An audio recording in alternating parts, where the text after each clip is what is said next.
And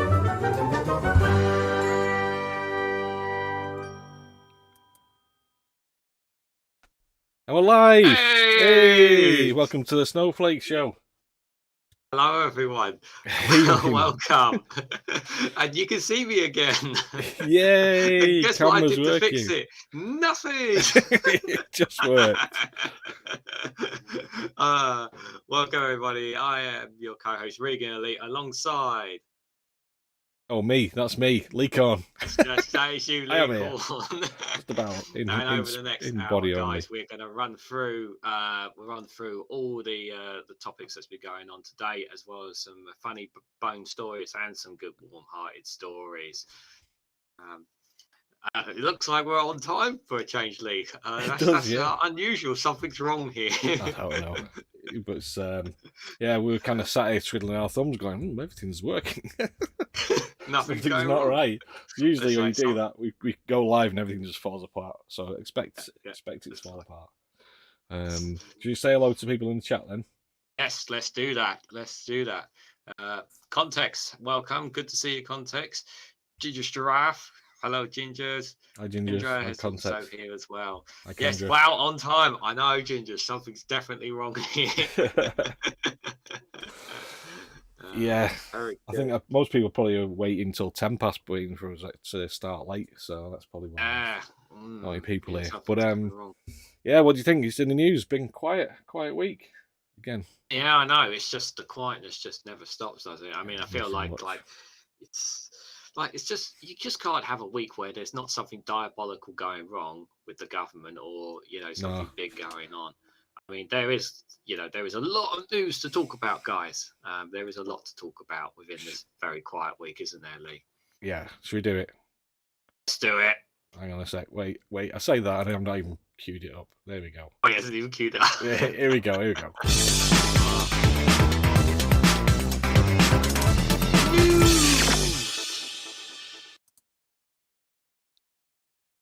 So, the news.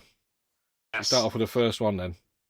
Yeah, so the big major story, of course, guys, if you haven't already heard, is for the first time in its 106-year history, the nurses of the National Healthcare Service are going on strike.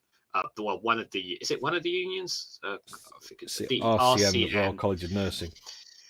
Yeah, it's. I mean, before you just play the clip, I just want to say it is a national tragedy that it has come to this, that it's had to come to this. Yeah. So, but let's listen to one of its.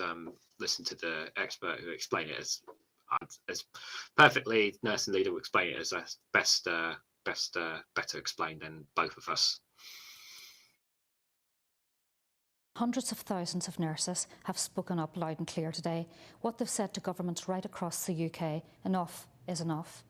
And what they've done today is turned their action now into anger. And it's governments that have pushed those nurses to take the action they've taken today and vote for strike action. And it's government that can stop it. But if they don't, and if they continue to turn their back on nursing staff, then unfortunately what we will see is strike action across the NHS and across the UK. What do you hope that will achieve? What do you want? Do you want more money? Yes, absolutely. When you think about it, our independent analysis shows that every nurse is working 1 day a week free every week. What a way to treat the nursing staff that hold the health service together. So what we want to see is decent wages paid to nurses so that we can retain our nurses that we've got in the system and that we can recruit brilliant nurses into the system, because patients right across the UK deserve better and nurses deserve better. They're living at the minute at a knife edge in their personal life, and they're getting a pretty raw deal in their workplaces. And what I mean by that is they cannot afford to pay their bills and look after their families and get to work. And then when they get to work, each nurse that's on duty today and coming on duty tonight is not just filling their own post, but all of the tens of thousands of vacant posts that have been created by this government. That's not much to ask to make sure that they've got the resources to be able to look after their patients. Yeah. it's a tragedy, isn't it, Lee? Yeah. Did you want to read through the article or something? Yeah, we'll read a bit of the article. So it's from Sky News, obviously. We got this one from. So a nursing union representing hundreds of thousands of nurses has voted to hold its first nationwide strike in its 106-year history. The Royal College of Nursing, the RCN, said the strike will affect the majority of the NHS employers in the UK as nurses take action against pay levels and patient safety concerns. The union said that many of the biggest hospitals in England would see strike action, but others narrowly missed the legal turnout threshold required for action. All NHS employers in Northern Ireland and Scotland would be included, and all one bar in Wales met the threshold they added. RCN General Secretary and Chief Executive Pat Cullen said, "Anger has become action. Our members are saying enough is enough." The voice of nursing in the UK is strong, and I'll make sure that it's heard. Our members will no longer tolerate a financial knife edge at home and a raw deal at work. Ministers must look in the mirror and ask how long they will put nursing staff through this. While we plan our strike action, next week's budget is the UK's government opportunity to signal a new direction with the serious investment across the country. Politicians have the power to stop this now and at any point. The action will be much for patients and its nurses. Standards are falling too low, and we have strong public backing for our campaign to raise them. This winter, we are asking the public to show our nursing staff you are with us. The union has urged more than 300,000 of its members to vote for industrial action over pay in its first statutory on industrial action across the UK in its 106-year history of the Royal College of Nursing. It has called for its members to receive a pay rise of 5% above the RPI inflation rate, which currently stands at above 12%. This request has not been met by any UK nation. Recent analysis shows an experienced nurse salary has fallen by 20% in real terms since 2010, the RCN said, adding that nurses are working the equivalent of 1 day a week for nothing. Yeah. I mean, they're asking for 18%, aren't they? So, so I mean, yeah, when you got a effective pay cut of 20%, and you want to see that coming back, because you just over the years just haven't had any pay rises at all, which has left them lagging behind. But she's absolutely right in what was her name? The leader of the RCN. These nurses are basically they're highly trained, spend a long time getting trained up, and then they go into work and they're basically getting paid pretty not very good wages for the amount of training and expertise and that they've gone through in the education, the costs of learning that, and then they're basically working to cover other people because they haven't got enough staff. The government cut the bursary, so basically removed the bursary, so there's no incentive for nurses to go in, so they have to pay for their own education, their own training, and then there's just not enough staff. They're not bringing enough staff in. I mean, obviously the problem is if you're trying to train a nurse, it's going to take years. So you have to when we're short of staff, you have to bring people in from abroad. Leaving the EU has had a massive impact on that. So now they're having to bring them in from the Far East and other places. I'm not saying that's a problem, but they're just not getting the staff that they need, the levels that they need, and they're not paying people enough. I think it's Marina Perkis, you know, is the YouTuber and does Byline Times and things, and she was on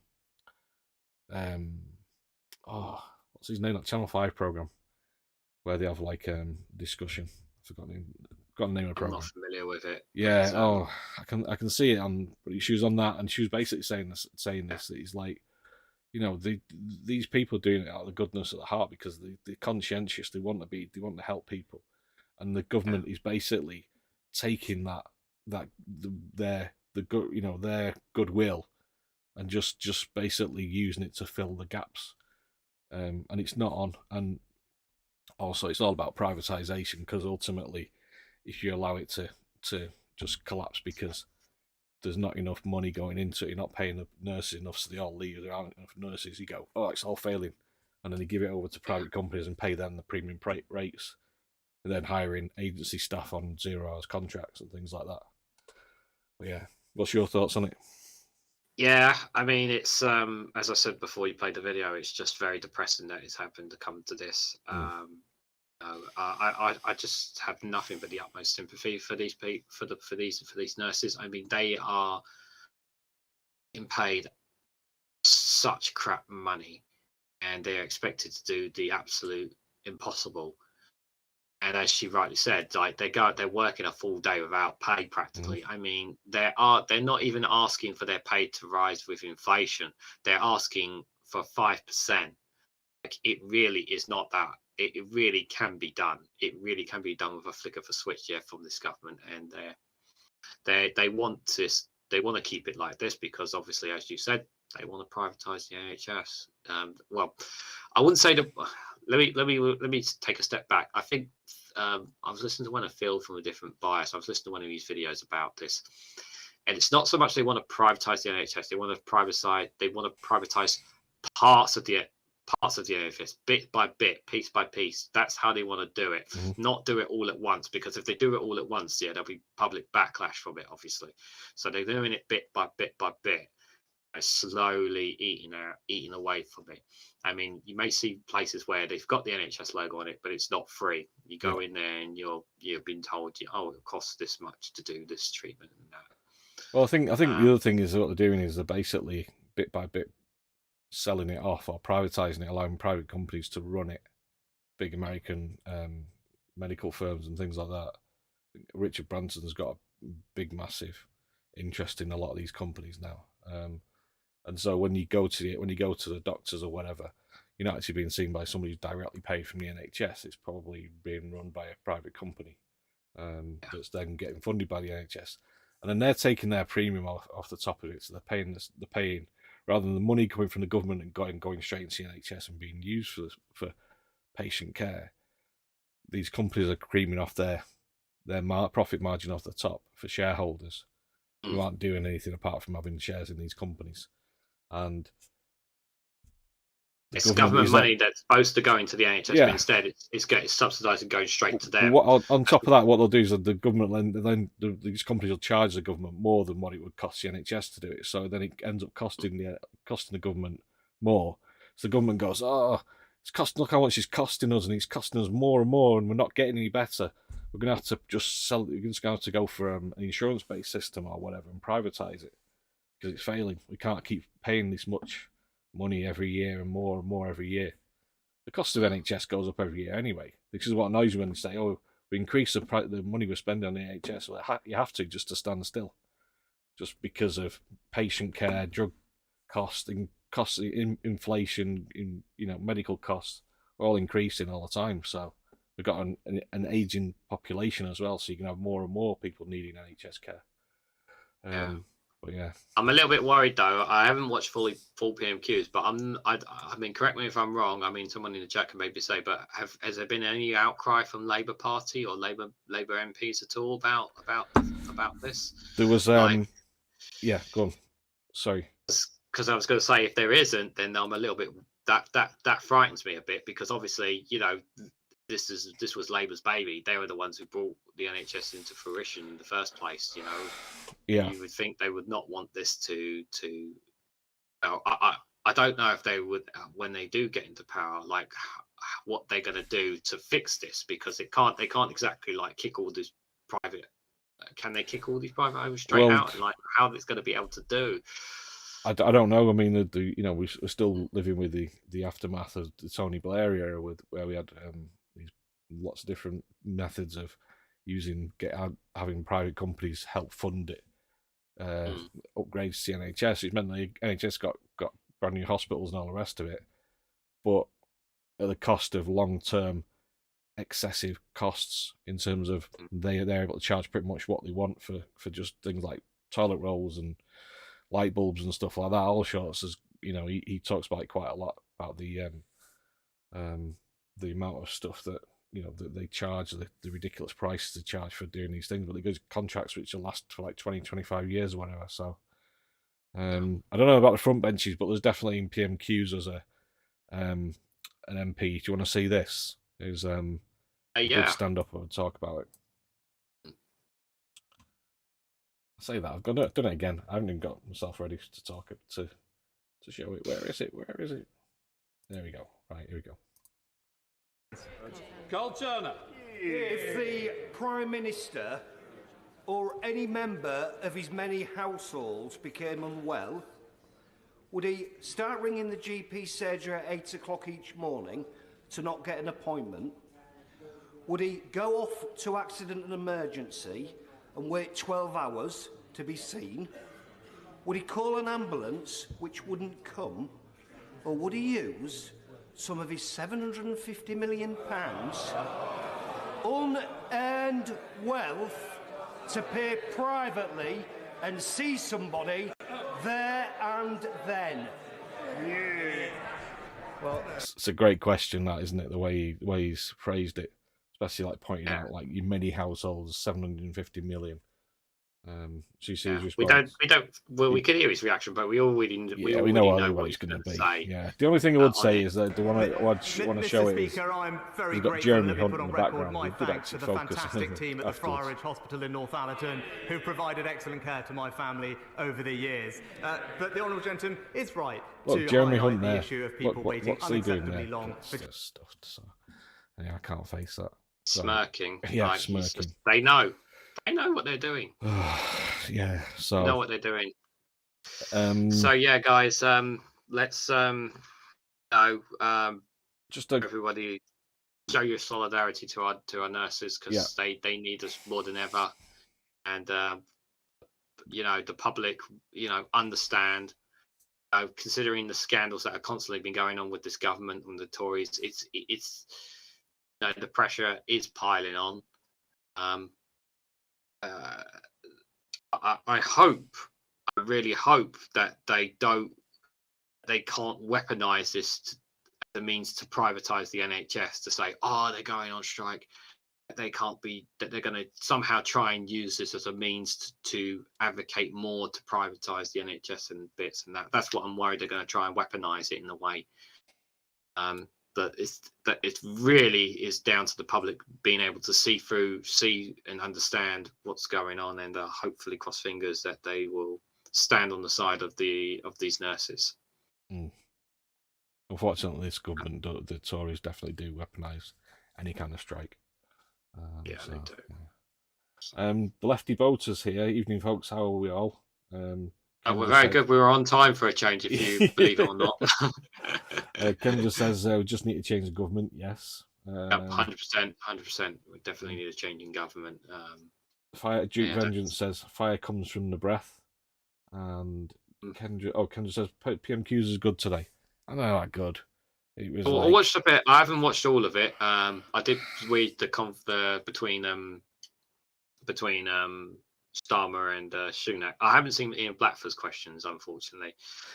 Yeah, I mean, normally he has really good ones to tear him a down. Yeah, I think it was more about like Scottish independence. I think this time, but I mean the thing was, Sunak he just basically, it was all the same answers. It was like Groundhog Day. It was almost like a Boris Johnson one without all the bluff and bluster. It was just, but yeah, and it was funny. He was mentioning something that he mentioned last week as well, which we'll get to as well, isn't that right? Yeah. So I was watching. Graham Hughes did his not safe for work PMQs today, where he just screams at Tories. Just swears at Tories. We're screaming at Tories. It's just, what he's doing is venting a lot of anger on our behalf, Mr. Graham Hughes. So saving us the stress. So bless him for it. I said, I wonder if he'll mention Jeremy Corbyn in his last question, and sure enough, he did. So so a lot of people picked up on this as well. So Mr. J.O.B. James O'Brien. He said, and there it is. Rishi Sunak is going to have to break glass and crack open the emergency Jeremy Corbyn attack line at this rate. And he does. Which he did. Yeah, so, oh look, the lefty voter finds is this Jeremy Corbyn's fault? There's a lettuce as well. Yeah, someone did shout at PMQs, bring back the lettuce, believe it or not. So that was pretty hilarious. Bring back lettuce. Yeah. What's it? Van Man Talks today. I just saw before shorts on it. Literally, he plays a video and he highlights where the guy says, "Bring back lettuce. Where's the lettuce?"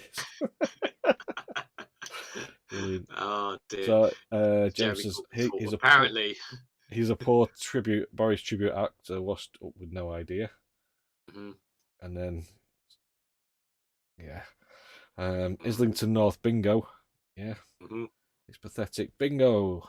And now on Greatest Hits Radio. And there it is within seconds. We were just waiting for it. So predictable. Sonak is so bad at PMQs. Was he as bad as the last two? Yes, I think so. I thought he was terrible. Just never comes out with the same nonsense though. But she's a robot. Oh yeah, well, so is he though. Trust with a robot. He's slightly better at public speaking, I think. But there was a bit where you spotted as well, is where he's kind of he finished finished talking. Keir Starmer, he finished asking the question, and he was still reading his notes, and he had to was it Dominic Raab nudging him? They had to nudge him and say, Sunak, you need to get up. You need to get up. You need to answer the question. Like, I know you want to write your notes, but you need to answer the question. Yeah. There's a full box of broken records in Dowling Street. Sonak is working his way through them all. I got bingo. Starmer predicted script. Starmer, what do you know about Williams' allegations when he hired him? He's not Corbyn. Why didn't you sack him? Remainer. We hire an independent advisor. Corbynite. We haven't mentioned Gavin Williams, have we? I mean, he was a nasty piece of work, really, when you read some of the stuff. Oh, good God almighty. Yeah, I mean, with the last couple of weeks, we've been talking about, obviously, Suella Braverman and hoping that she would get the axe at some point, but it looked like it's going to happen. Yes, you did see that, people. We're not going to say that word here. Tofu munching Andrew Rape Proud Wokarati says... well, that's me over the drink drive limit. And he said, today you ought to do a shot if Dishy Rishi does the following. Mentions Corbyn, mentions compassionate conservatism, states that Labour doesn't have a plan, bangs on about his time as Chancellor during the pandemic. So tweet if you're playing. Three people retweeted, 3 people are out. He's 3 for 3 at this point. It's embarrassing. There you go. Desperation. He's a pathetic little boy. Whatever you think of Sunak as a politician, he's a terrible performer in PMQs. Mm-hmm. Like clockwork. There's one more that I wanted to show. Let me find it. Evening, Ben Shores and Pineapple. Good to see you both in the chat there. I'm still living rent-free in your head. Yes, he is. Mr. Corbyn is still living rent-free. Not my favourite person, but he's still there in Rishi Sunak and every Tory MP he's had. Mm-hmm. Yeah, so you got a sort of lefty voter there. Mm-hmm. In there as well, so yeah. Well, hello, number 3. Good to see you as well. Sorry, I only just caught you on the chat there. Bonjour, number 3. Bonsoir. Is Graham back in Britain contest? Yes, he came back last week, I think. So he's been back. I think back last weekend, I believe he came back from Ginger's Island. I believe it was. I could be wrong. I think that's when he came back. Oh, that was it. Pineapple Boy says Blackford was talking about the scandal of appointing stooges to the laws. That's right. Yeah, he was. Oh, wow. I'll have to go back and Boris Johnson's. Thank you for telling me that. That's very good. Yeah. What else? Do you think of? We haven't really talked. We don't have an article, but briefly, Gavin Williamson. What's your thoughts on him wanting to slit the throat of another person, allegedly? Obviously. He reminds. Go on. Sorry. Finish what just gonna say, it's just a nasty piece of work. I think is. Yeah, he was interesting. He kind of reminds me of one of those kids at school that was like kind of nerdy, but not tough. But they thought they were pretty hard, and they would kind of bully the younger kids. So it's like, the smaller kids, But he thought, but he wasn't like a hard guy. He was just like a nerdy, and I think that's him. The whole whip thing, the trench on his desk. He had his book and he had his whip in his hand. And he was basically saying, "I know all the details." 6 months after he was made to resign, almost to the day he was given his knighthood by Boris Johnson. So I reckon there was a dodgy deal there. I mean, this is quite shocking. On listening to one of the podcasts, like he went straight into David Cameron's cabinet. Like he came out of the blue. Yeah. Like this guy has been in every single cabinet, even whether it's a strong position or a small position. He's been there. He's been there in this Conservative Party over the last 12 years, and he seriously has some powerful friends, and he must have some real persuasive arguments to have constantly been in there, to be the kind of person that he is. It's quite it's both it's just terrifying that the fact that he even say that he would slit someone's throat allegedly, like it's just despicable, really. And until this Conservative government is out of power, don't be surprised if we see him again at some point. I think he'll have to wait a while longer before they bring him back, though. I mean, some of the accusations against him, but I mean, it doesn't surprise me that's salacious. I mean, we've looked at that list of supposedly out of a whip's notes, an Excel spreadsheet with a list of all the dirt that they had on different MPs and ministers in the Tory party. Was that one of his? Don't know. Sounds like it by what I've heard. Just go back to the text just before carry on. Yes, before we do. Ben Shaw says Corbyn, the last chance the country had. I don't know. I don't think he was a good leader. He might be a nice guy, but I don't think he was. Let me put it this way: if Corbyn had been PM, would things be in a better position than they were now? Yes, I would agree. Yeah. But I think we can agree that obviously he was incredibly too left. Is that the right word? I think the problem is there was too much baggage. Wanted to do too much in one go, and obviously, yes, Brexit overshadowed a lot of it, obviously, but I wouldn't say it was that. I think he a lot of the things were just standard Labour positions on a lot of things. Maybe so he went a bit far. Boris' slogan was too good. The anti-Semitism over Corbyn just wouldn't go away. That's what I mean. The baggage he had.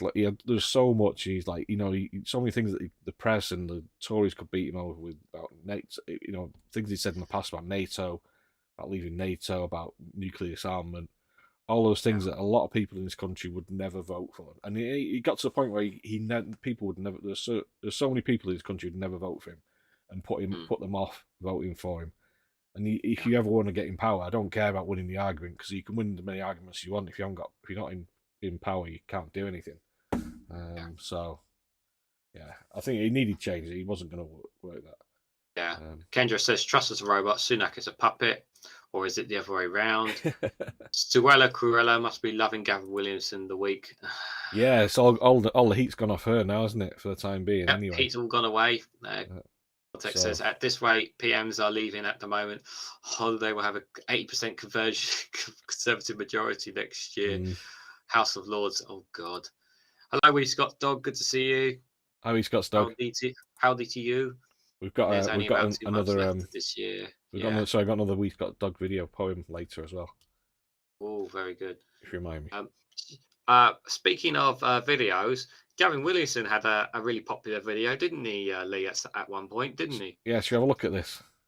Yeah, I mean, think of this what you will, this chap. Week, Anti-Bullying Week, is a chance to thank schools and teachers for everything they do to make the classroom a safe place for every child to thrive. Bullying is never acceptable. Never acceptable. Every school must have anti-bullying policies in place so that no pupil fears coming to school or working online. Or going to the House of Commons. To be able to celebrate their differences and what makes each of them unique. That's why we have ambitious plans to improve behaviour in every school, backing head teachers to make classrooms calm, disciplined places that bring out the best in every pupil. And we're taking forward plans to make the internet a safer place for all users, especially children. With so much of life this year, I think it's poor sound number. I think it's just him. New relationships education is teaching children how to respect others and to stay safe online.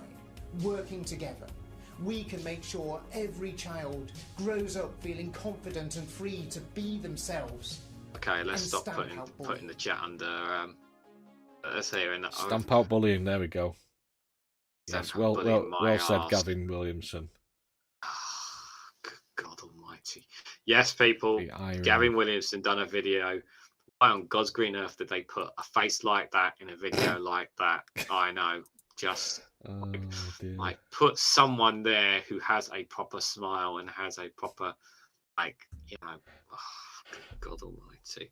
But even he didn't want to do it as well. And they said, well, you're the education secretary. You need to stand up to bullies. I think the thing is, he probably doesn't realise he's a bully. Probably doesn't think he's done anything wrong, you know, as far as he's concerned. He's just being a whip, you know. Yeah. Nothing wrong with well, all the things telling people to slit their own throats and chuck themselves out of a window. Yeah, that's fine. Allegedly. That's fine. Allegedly. Well, yeah. Well, let's move away from Britain for a little bit. Have a look at COP27. Yeah, so obviously COP27 has been happening in Egypt. For those who haven't been keeping up too much with it, I've been keeping up with snippets of it. I'll just read. This is one of the latest articles from The Guardian on it. I'll just read a little bit of it, and it just says, so the headline is significant moves on climate disaster funds lift COP27 hopes. So on COP26, so I'll just quickly say because I was listening to a podcast from The Guardian on it. So COP26 was held in Glasgow last year, and lots of agreements were made. Was very good. It looked very good for the UK, for Scotland, obviously, because it was quite a successful event. Agreements were made. They all looked really good. 27, the leader of the United Kingdom wasn't so keen to go. And all of a sudden there was a U-turn and he ended up going, and we ended up having Boris Johnson there. So this one's obviously, I don't know if a full agreement's been made, but anyway, I'll read from the article and make what you will. So a series of symbolic moves on climate finances at COP27 suggest positive momentum could be starting to build on a pivotal issue at the UN summit in Egypt. The UK said it would allow some debt payments deferrals for countries hit by climate disasters, while Austria and New Zealand put forward fundings for loss and damages, which is the cost for rebuilding the poorest nations after unavoidable climate impacts. Provisions of funding by rich polluting nations and those vulnerable nations have done little to cause the climate crisis essential to any success at COP27. Meeting global heating requires every nation to act, but without progress on finances, developing countries will not trust developed countries, and collective action will fail. The UK said its export credit agency, which loans money to overseas buyers of British goods and services, will become the first agency to include climate resilient debt clauses in its lending. These stop debt payments for 2 years if a nation is hit by a climate disaster, freeing up funds to deal with the emergency. Climate shocking is increasing and in frequency with severity, which is why we are supporting countries hit hardest, James Cartley, a UK Treasury Minister. In the wake of the disaster, they face painful trade-offs between rebuilding their communities and making debt repayment. So there has been a lot of discussion. There's been a lot of talk, obviously, there. Things are getting worse for a lot of the poorer nations. It's like still the biggest polluters are America and China. Still not enough's being done from either of those nations to reduce their emissions. I mean, yes, they're talking about it. They are constantly talking about it. Yes, we're no different. The UK, you know, we need to do more as well, and a lot of European nations have to do their part as well. There's no question about that. But I really want to do kind of point the finger a lot at the moment, in particular to America and China, because they have the money and the resources to reduce it, and they don't. I had a colleague of mine who was in America for her wedding recently, and she was saying, like, they still throw out their trash as normal. Like they still like things over in America. It's just like normal. It's, you know, the message. Like I wouldn't say. I would still say a majority of Americans know about it. How many actually are willing to act on it is another matter. Obviously, China, different kettle of fish because of its government. But it's not good when, you know, there's talking about it and then there's not enough action on it. What do you think, Lee? Yeah, exactly that. Not enough action. A lot of talking, not enough action, basically. You know, all the figures are pointing to an absolute disaster in the next few years, and nobody's really doing much about it. But then you got the government, the British government, going, "Oh, you can't have solar panels on fields, and you can't have wind farms on shore. They have to be offshore where nobody can see them." It's like they're just putting barriers up all the time. Yeah, and what annoys me is that the amount of subsidies in terms of tax relief and things like that the oil industry gets, oil and gas industries get. If you took that away from them and then put it into renewables, a lot of these problems could be solved pretty quickly. We can start trying to reduce the amount of carbon going into the atmosphere dramatically. But as it stands, that's not going to happen anytime soon. Yeah, there's a certain guy I follow on Twitter, and a couple of his tweets lately. So he said that South America recorded its coldest ever. One of the parts of South America recorded its coldest ever degrees in its history. Right. There are parts of the world where they're recording the strongest ever heat waves at this time as well. As much of the planet is still very much warm, even though it's winter. Yes, there is a coldness over in Europe mainly, but it's still happening, and the poorest countries are the ones suffering. And there was a very interesting monologue from Andrew Marr on LBC where he linked immigration to climate change, which is a fantastic way of putting it, because you know, we hear this banging on about immigration, you know, trying to reduce numbers and everything. Well, if countries are being destroyed by climate change, by these disasters constantly, where do you think they're going to go? They want to go to the countries where there's less climate disasters, less climate issues, and Europe and North America, Canada, because the most parts of the northern hemisphere of the planet is where there's least disasters, and more of it's more down the mid and southern hemisphere of the planet. So as time goes on, unless we do more to reduce our emissions, you know, more and more people are going to come immigrating to Europe and to the UK. It's going to happen. You know, people are frustrated about immigration now.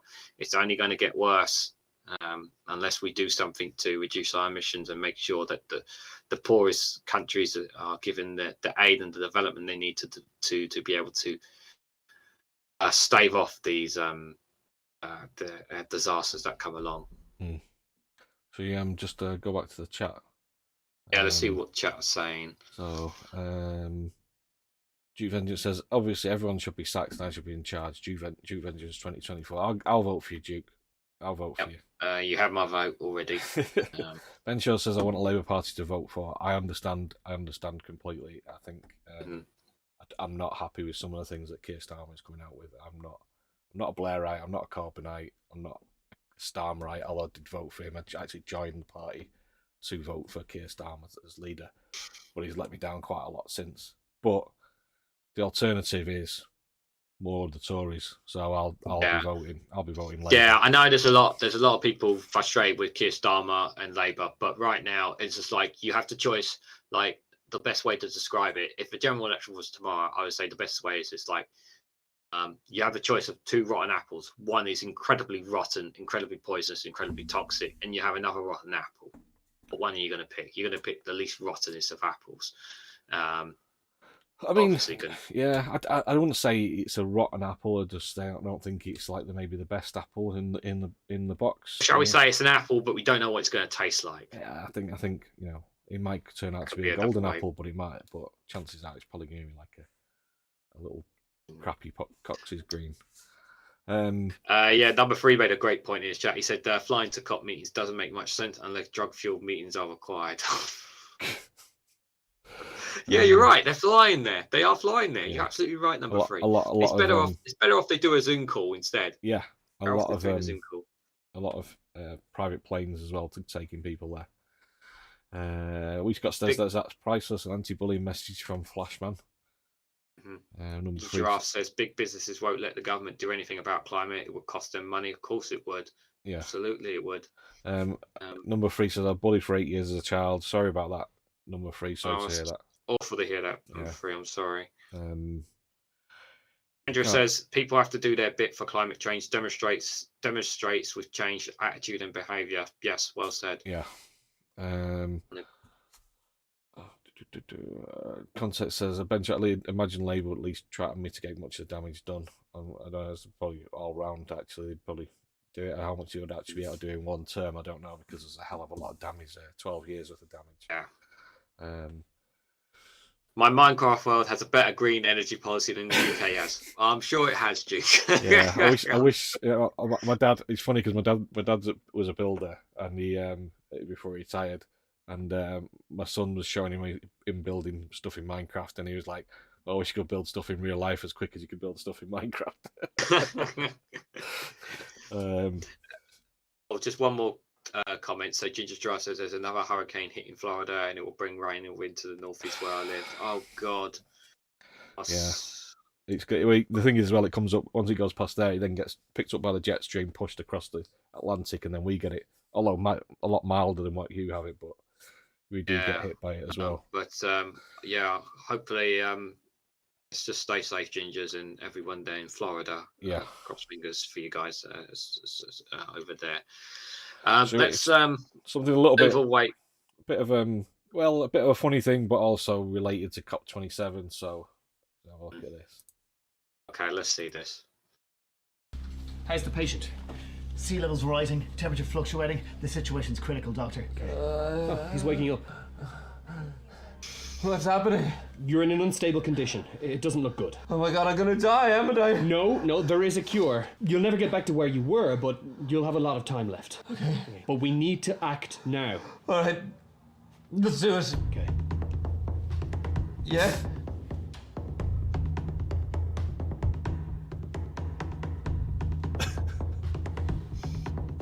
So, should we get started then, or? Yes. Yeah. Oh, we need to act immediately. Okay, great. Yeah.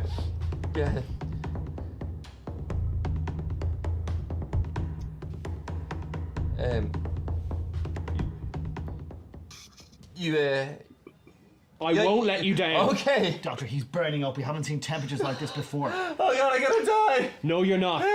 Not on my watch. Will I do something? Okay, we're gonna do something, right? But before we do it, I need to let you know that this could be incredibly painful. Okay. For us. For you. Or if not painful, then really inconvenient. What? Yes. Make something happen! Okay, this is what we need to do. We need to sedate the patient and bring him to the operating theatre.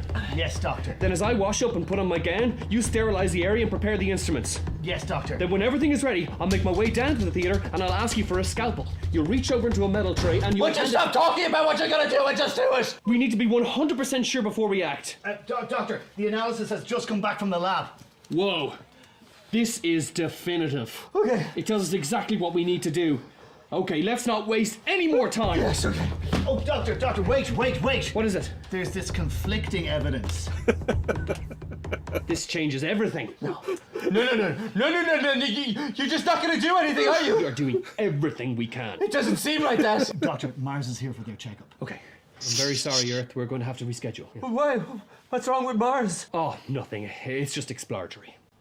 Doomed up. Come on, you. Come on. I'm melting. Hello, we are Four Arms and Hog. If you want to save the Earth, subscribe to our channel. These guys are very clear absolutely very funny. Yeah, we're doing something. I thought you were a doctor. I'll put a link in the chat actually for that one. Yeah. If anybody wants to share it with your friends, it's very funny. It's a great video. Yeah, they definitely subscribe and check them out if you guys haven't. we need to have a bit of a laugh before the world ends. Yeah. Go on. I was going to say, so we're going from if we go from Britain to the world to America, Lee. Yes, the live tracker on the midterms. So neck and neck in the Senate. Although the Democrats have picked up one extra seat. The red wave has not come, apparently, according to the Republicans. So normally, just for kind of to people just to kind of understand what's going on. So obviously, the U.S. midterm elections are taking place as we speak. They've been going since the vote's been going since yesterday, pretty much, Lee. I think it's fair to say. Gingers know more about this. Gingers in the chat, our American friend will know better than anyone. Donald Trump has not announced if he's going to run, but he has given a big hint that he will run. Obviously, this is kind of so. Obviously, it wasn't going to be a blue wave. But there was talk, obviously, there might be a red wave because normally, traditionally, when a certain party is in power, the opposition in traditional American history, when it comes to their elections, the opposition has a good surge in the midterms.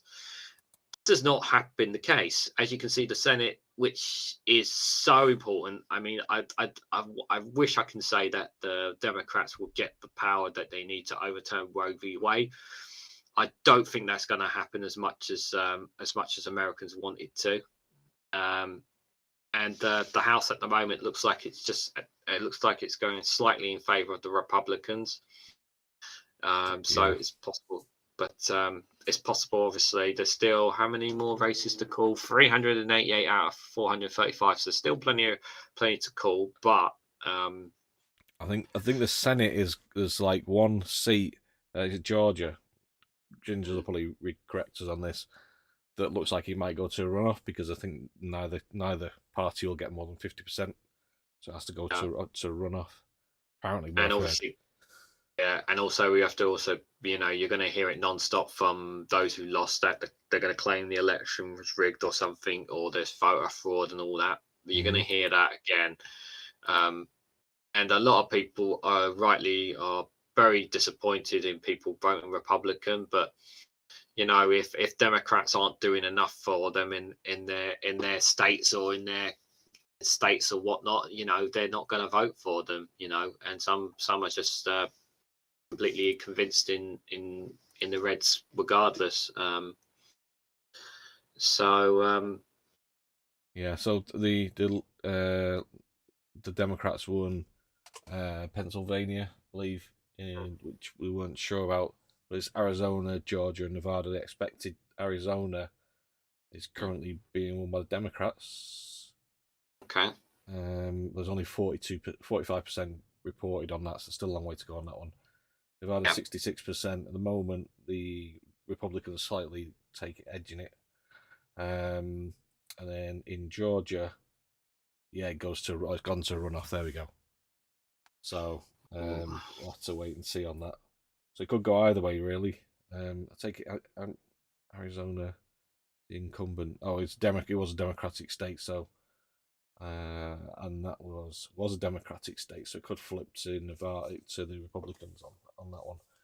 But like I say, Pennsylvania has flipped to Democrats, so it levels it out. So we could be basically back to the same stalemate position where Democrats have the Senate and Republicans have the House. If it stays 48 to 48, it's only the vice president that has the casting vote that kind of decides it, but it gives them just enough control, but it's still not the power that they need to make real-term change. Yeah, we need to have both. Need to do. You need to have the Senate and the House and the presidency, from what I can gather, from my understanding of it, to really get stuff done, but it's going to be a bit difficult like that. Yeah, it doesn't look like it, So, off the back of that, then Donald Trump. Before you play that, just quickly, so Ginger's confirmed yesterday's was election day. Context was saying, you mean revert the judgment against Roe v. Wade? Yes, that's correct. Context, yeah, we want to revert it. Obviously, give women back their rights. Obviously, to be able to choose of abortion or not. I think some states have actually also they've had I suppose referendum or whatever you want to call them or ballots on the reproductive rights, and some states have actually confirmed the right to choose in law, in state law, so that's a good thing. Yeah. So Donald Trump has said the Trumpiest thing possible about the election. Oh, really? So from CNN, as votes rolled in across the country Tuesday night, Donald Trump said something truly incredible when asked how much credit or blame he should get for elections. I think I'm not going to do a Donald Trump impression. I think if they win, I should get all the credit. And if they lose, I should not be blamed at all. Trump told News Nation in a South Park style. It will probably be just the opposite. Yes, he really said that. I know he wasn't kidding. He would quite simply like to have his cake and eat it too. But the best thing is, fight for lose. Yeah, so if you ever felt telling himself a story in which he's the forever hero, fighting off the losers and the haters who are dragging him down. Case in point, this tweet from Maggie Haberman of the New York Times. Trump is indeed furious this morning, particularly about Mehmet Oz, and he's blaming everyone who advised him to back Oz. Is that Dr. Oz, I think he's called, including his wife, describing it as not her best decision, according to people close to him. So basically, he's blaming Melania. It was my wife's fault. She has caused all these problems for the Republican Party. It's all her. So he's blaming his wife. It's all Melania's fault. Yeah, brilliant. What a guy, eh? Yeah. Throwing a tantrum. Toys out the pram because things are not going his way. Mm-hmm. Yeah, what a baby. Yeah. Is that the Oz? Is that the woman? I saw an article about someone who was supposed to be the Mrs. Trump or something. Was that her? Oh, I don't know. I think it's a guy, isn't it, Dr. Oz? Remember Oz? There was someone who was claiming to be the Mrs. Trump. Apparently, right. I can't remember who it was though. Well, somebody in the gingers might be able to know which one I'm referring to, but yeah, well, obviously, we'll keep an eye on that on the Discord server. Obviously, it'd be interesting to see what Joe Biden, what the Democrats do come the rest of the results. But we'll be watching closely, that's for sure, because what happens in America can have a massive impact on the rest of the world. Yeah. Talk about the rest of the world. Finland. Should go there. Yeah. We don't want to go too much into this because I'm already looking at the time and I'm saying, whoa. So I'll just quickly give you this one. So it is politics, but it's also like a something that's interesting. I found this very fascinating. I saw last week. So it says, headline is Finland end homelessness and provide shelter for all in need. So in Finland, the number of homeless people has fallen sharply. The reason? The country applies the housing first concept. Those affected by homelessness receive a small apartment and counselling without any preconditions. 4 out of 5 people affected thus make their way back into a stable life. And all of this is cheaper than accepting homelessness. It's just quite interesting. If you actually scroll down just a bit further, it says here that in 2000, so I'll just read this little bit here. So Finland is the only country where homelessness is in decline. So in 2008, you could see tent villages and huts standing between trees in the park in Helsinki. Homeless people had built makeshift homes in the middle of Finland's capital city. They were exposed to harsh winter conditions, and since the 1980s, Finnish government had been trying to reduce homelessness. Short-term shelters were built, however, long-term homelessness for people was still left out.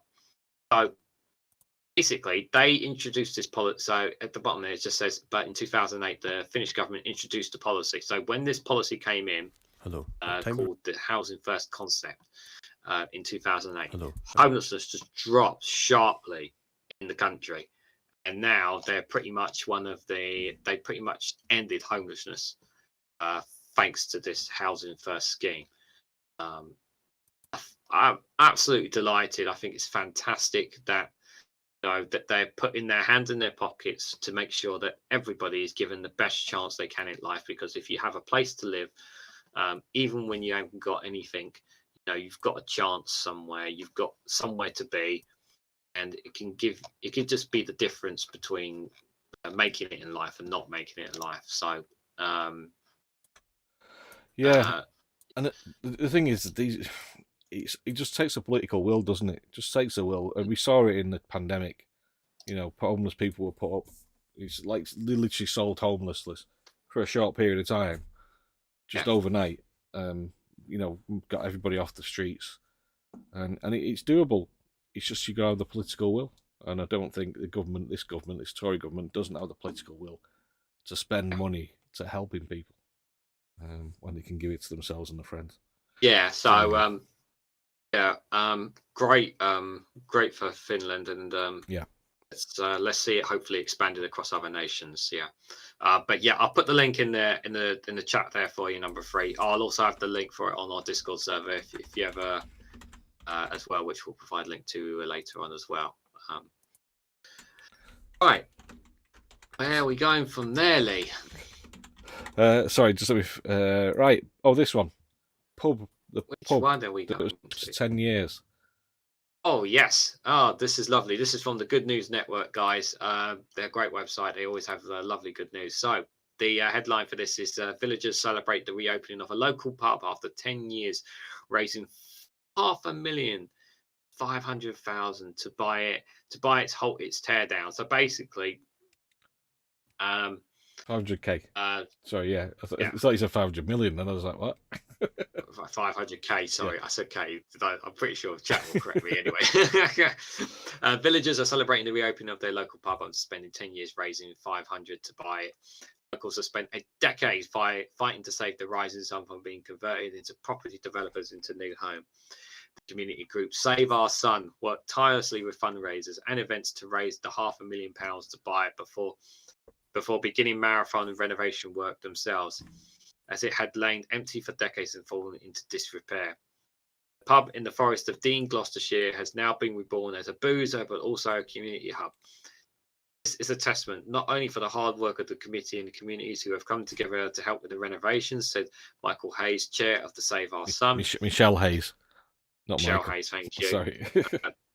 A fundraising non-profit.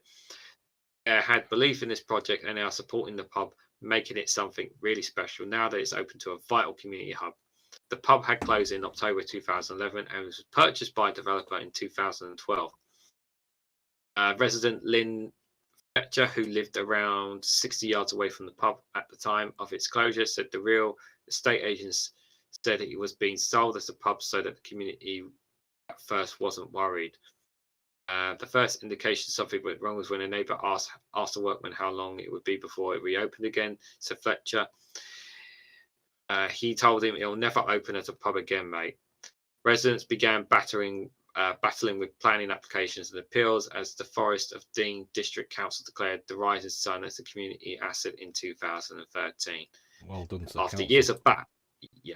After years of battling, the new owners who had bought the pub to convert it into 2 semi-detached houses eventually agreed to sell it to the Save Our Sun group at the end of last year.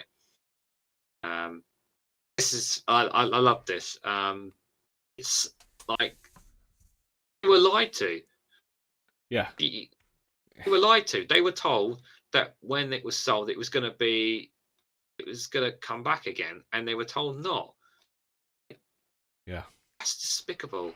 Like, I said, no, it's not going to close down. We just we're going to renovate the area and all this kind of stuff. No, we're just going to build a bunch of houses. Build houses on it, basically. This pub that wasn't doing well back then, inspired a community to say, no, we're not going to allow this to happen. And they stood up and, my God, to raise that kind of money is just incredible. I mean, obviously it's taken a decade for them to do it, but they've done it. And they agreed to sell it, didn't they? Over a year ago. So the community sold shares at £100 each, managed to raise over £300,000 through fundraising events. The grant from the government, £175,000, topping them so they could buy the pub earlier this year. And awesome. These volunteers spent months restoring it. That's brilliant, isn't it? Absolutely really good. Awesome. I love it. I like the idea. It definitely works as especially you got small villages, because a lot of these places have got nothing around. So you close a pub, there's no nothing, no sort of sense of community or anything. It's just houses. So to have like a hub and to use it for different purposes other than just being a pub, it's brilliant. It's a great use for. It shows how pubs can be used as community centres and. That's what they are. They're also a form of socialising. People socialise a lot online, and in a pub, obviously the face-to-face is very different to online, which is hopefully me and Lee will sit down in the pub one day and just have a wee chat rather than talking between two camera screens. So as long as it's not a Wetherspoons, I'm not bothered. No Wetherspoons, no Wetherspoons, no spoons. Where are we should at? Move on to the next one because we're already at 10 o'clock and we still got a few. Yes, where are we going to go to your favourite one, the one you chose again? My favourite one. I didn't say my pick this one. It had nothing to do with this one. Yeah. It's always This is not anal beads, guys. So don't worry. You sure? Yeah, I'm sure. But it is a news article involving something. So the headline is Premier League star needed surgery after suffering injury during hard sex with partner. A surgeon had shared the story of a Premier League footballer who had undergo keyhole surgery to fix a groin injury which was sustained during sex with their partner. So a Premier League footballer had to undergo keyhole surgery after sustaining a serious groin injury during sex with his partner, according to a prominent surgeon, Professor Ali Sheen, if I said that right, I apologise, right. has performed surgery on over 3,000 patients from the sport of the industry, including players from Liverpool and Chelsea. The 50-year-old said an unnamed player came to him because he did not want to tell his manager the truth about his injury. He performed the operation successfully and the player made it back to the pitch within a month. Groin injuries all come about from twisting and turning, but it can happen in unusual circumstances sometimes, Professor Sheen told the Tom. One top Premier League player was sent to me by his club doctor. He had serious pain in his groin and he had told me he had hard and vigorous sex with his partner. He was graphic about what happened and even showed me the positions he suffered it in, which was unusual but helpful. I operated on him and he was fully fit again in 4 weeks. The poor footballer was far from the only player to have suffered an injury in bizarre circumstances which kept him off the pitch. While most injuries are sustained on the training pitch or during matches, players' extracurricular activities are also the source of many ailments. Many ailments, yeah. God. Oh, that's a bit. So grim, doctor, I've got this problem. It was showing the position that they got me. Oh God! What did he do? Get like $2, or was he just like? Bend over, doctor. I'll show you what position it was. Yeah, so I got in this position, and my partner was in this position, and then that's when you get on my back, doctor, I'll show you.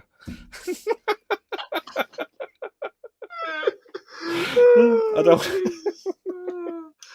Oh yes, I will put that story on the Discord server for you guys. But yeah, it's just there's some things you should not tell your doctor. But I think even if you had told the manager, you would have got a slap on the head anyway. Probably not been as embarrassing. So yeah.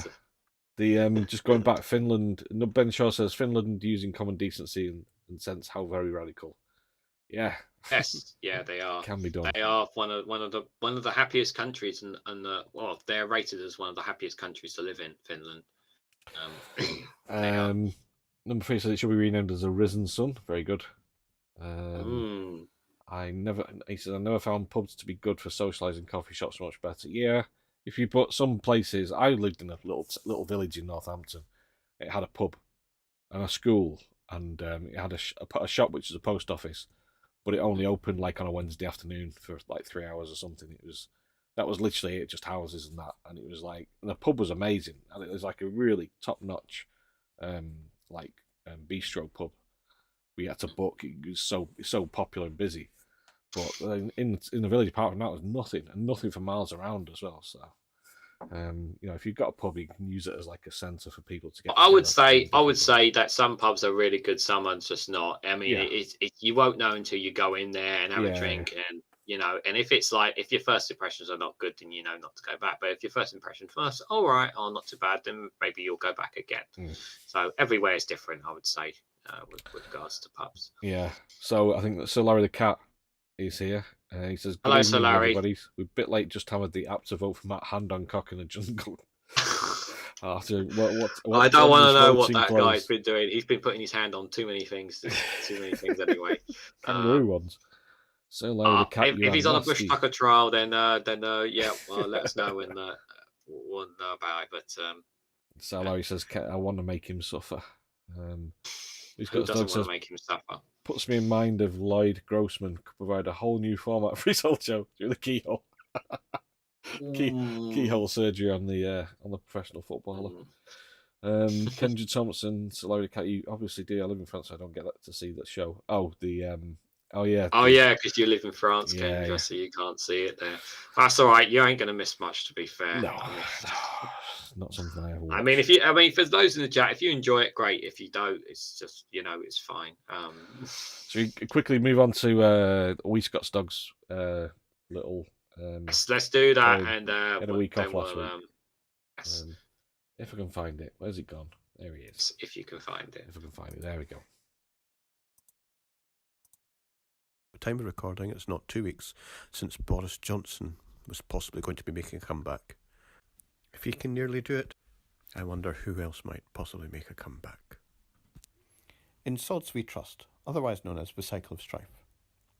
In God we trust, they all proclaimed, though at the time few could be named, unlike Rishi Sunak, who would certainly know what to do.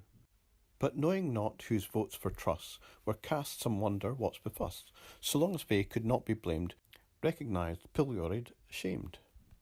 While other MPs even flirted with notions that they can't be dirted by permitting the return of Boris who would crash and burn. While party members bayed for blood as MPs wrestled in the mud, Rees-Mogg declared his loyalty to Johnson, who is royalty, the man who could do nothing wrong by loving wine, women and song. As Partygate left not a stain save Beaujolais broke porcelain, and money flushed right down the drain, while mourners' agony and pain was forgotten once again. But let it not be said a lack of judgment pertains to the tack of those MPs who chose to back a dark horse vervost cast, Sunak, whose coat habits earned him a crack at Premiership. He'd lead the pack. But Tory members can't begin to let him know through thick and thin how they will now hand their cards in to Rishi, who can't chip and pin for committing a grievous sin. For he resigned knowing full well that he would break their blonde bombshell, sounding Boris J's death knell, condemning Rish to Tory hell. So who'd be shocked in 6 weeks' time if, as Big Ben rings out its chime, a poet writes another rhyme, memorialising Tory crime? Announced to British public thus by town criers who sound the cuss, yelling once more on Brexit bust, most solemnly, in God we trust. Oh God, please no. Definitely do not want. Well, that's all, folks.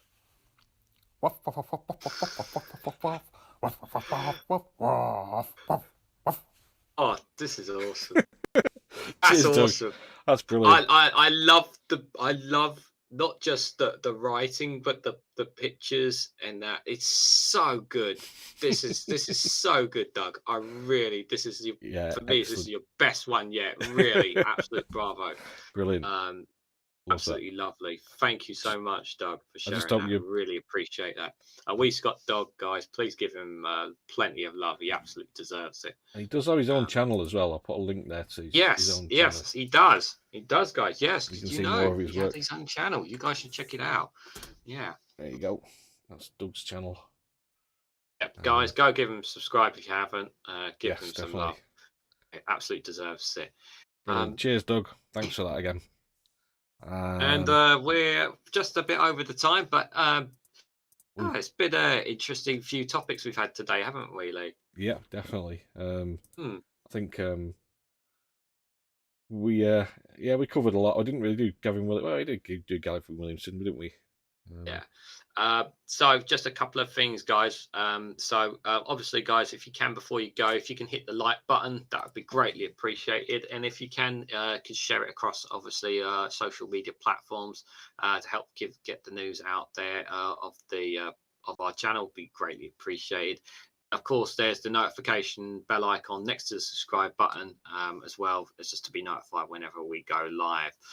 Now,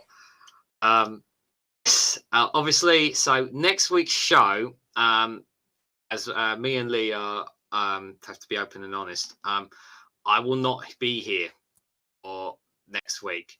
So as of right now, Lee, I will say Lee is planning to do a show next week.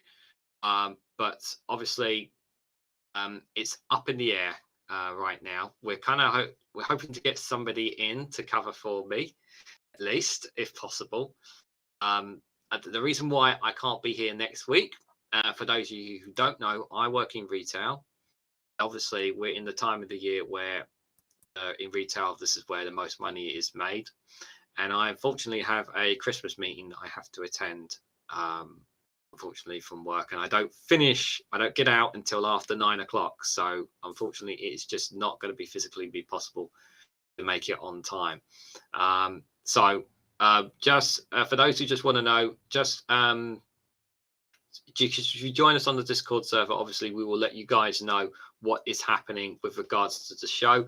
Obviously, if not, obviously Lee will put a post up on the channel to say if there isn't a show, or if there is a show, or what guests we have, we will let you guys know, obviously, as soon as possible. But I just want to make it clear to everyone that I will not be here next week, but we will be back together again, hopefully, cross fingers, in 2 weeks' time, won't we, Lee? Yeah, definitely. Like I say, we didn't want to kind of miss a week, but so we'll see. We're working on things to try and figure it out. Yeah, it wouldn't be as good if it was just me, because I'll be like, yeah, and yeah, because we were thinking of taking a bit of a break, but considering there's just, we're gaining a lot of momentum, and obviously it sucks that I'm not going to be here next week, but both have jobs, he has a family, so as you guys always know, life is far more important than this show. But obviously we appreciate everybody who has been coming along, supporting us, sharing it, talking in the chat, up to this point. To have 27 subscribers, not just obviously you guys from other YouTube channels as well, absolutely means the world to us. So we really do appreciate it greatly. Cheers for coming, everybody. Thanks for watching. Thanks for engaging in the chat. Well, I'll see you next week, hopefully. We'll see Reagan in a couple of weeks. But we do. Did you have a video on the outro? Yes, we've got a funny video, to leave you with. Oh, good. Yes. This is the video that we haven't seen. I haven't seen this. I hope it's funny, because I haven't watched it. It's you guys might know him. It's our residential Matt Green. Well, he's not really our residential, but yeah, he's Matt Green. He's a very good one. Right. Let's hope you guys enjoy it. And just before we play it, just want to say thanks, guys, very much for watching. And we will see you guys hopefully next week and in 2 weeks' time. And well, hopefully, what me and Lee have been talking about, maybe we'll do some kind of special Christmas show as we run in the run up to Christmas as well, won't we, Lee? We'll think about doing something like that. I'm sure you guys would love that as well. Okay, and so to play us out is Matt Green. See you next week or 2 weeks' time for Reagan. Take care, everyone. Bye. So as results continue to come in from the US, it appears that the much predicted red wave was more of a Pew dribble. Let's go over to our expert on American politics for more. So what happened? Well, obviously the polling was wrong, not for the first time. Indeed, in previous years the polling has underestimated the Republican vote, and this year it seems to have underestimated the Democrat vote. So does that mean that in future we should simply ignore the polls? Absolutely not, they're still very useful. In what way? They give me something to talk about. Now, yesterday you said that today would be a good day for Donald Trump, and yet many of the candidates that he supported failed. That's right, he may actually be less popular than people thought. People like you? Possibly. You also said that Democrats had focused too much on abortion rights and not enough on the economy, and would be punished by the electorate for that. Yes, that is definitely what it looked like last night. And what does it look like now? The Democrats focused exactly the right amount on abortion rights and the economy, and have been rewarded for that. Or maybe it was about something else entirely. That's also a possibility. So you got it wrong then, and you might have got it wrong now. Well, it's always difficult to predict what's going to happen in an election. And yet that's exactly what you've been doing for months. Yes, it's a tough job, but someone's got to do it.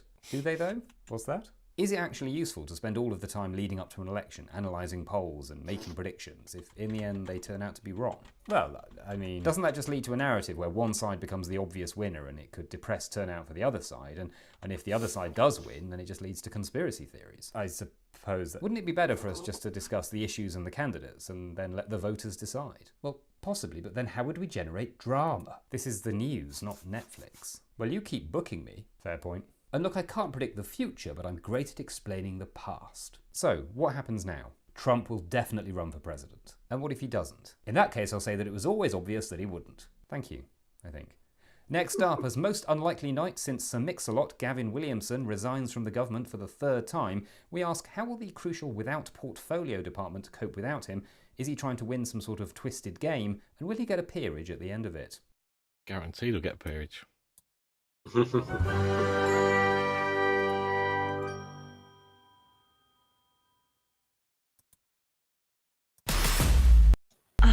I love it. I knew that you would. Wait. Don't know where that came from. Oh. You're live. Oh, we're not clear yet then. No. I thought you were going to show Sussy Man. There we go. That's the money shot. Bye.